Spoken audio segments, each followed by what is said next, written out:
Good morning, everyone. Today is kind of one of those work in progress days. I'm going to take you down to kind of the back area of one of our hay fields.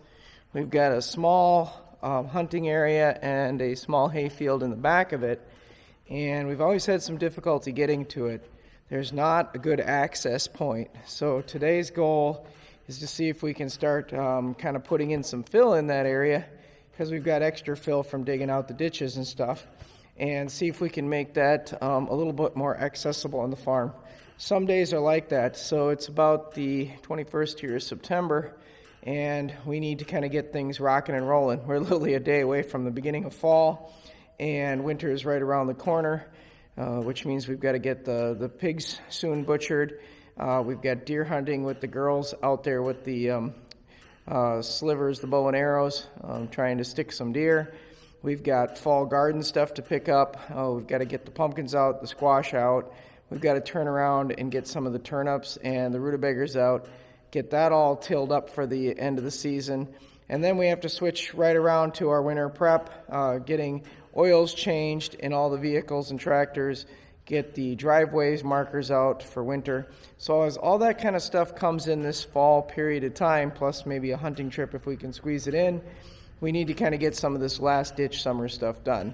So as I get going here, we're going to take my son and we're going to get the 325G here going.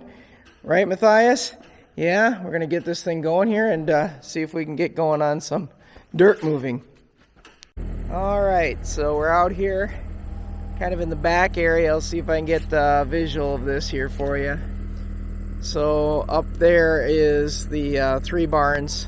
And this is kind of one of the longer sections of one of the hay fields. And as it comes down, as you can see the grade, it gets lower and lower and lower. So I took ditch fill stuff, and my plan is to try and make about a nice 8-foot road through here. So as you can see right off to my side, I get into, there's some cattails there. Now there's no cattails here, but it gets pretty spongy. And I want to be able to make it up into this area where we do some light cutting and keep it open for like turkey hunting. And then as it goes around the corner, there's another hay field back there. There's also a couple deer stands. So we're going to try and get all that stuff taken care of here today by at least getting the fill portion. Now granted, I may need to get it strong enough, I may need to put a little fabric and then put like a recycled class 5 or a gravel in here just to make this portion of the road halfway decent. But there's no sense spending that money when you've got this great big pile of fill here. So what I'm going to do is I'm just going to take this, I'm going to put this puppy on there, this whole pile of stuff. I'm going to take this, I'm going to get it in here, and then we're just going to kind of see how it does for that first year. See if it backs water up on this side or that side, and we need a little culvert. See how much it sinks in, see how much buoyancy we get out of it before we kind of go crazy with expenses and stuff. This is what you do, folks. You clean out a ditch, you save your material on the farm, and you get it done. So it's a beautiful fall day out here. I think it's pushing about 60-some degrees right now, and my son and I are going to get this. We're going to get this going.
that is done for the moment.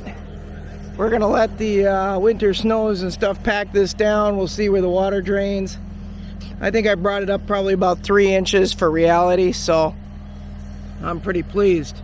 That pile is completely obliterated, which is good. We've made use of that, and hopefully this will make getting through here a little bit easier. So I'll keep you posted. We may have to put in a culvert in the spring, put some gravel in, but right now we're gonna move on with other projects for today.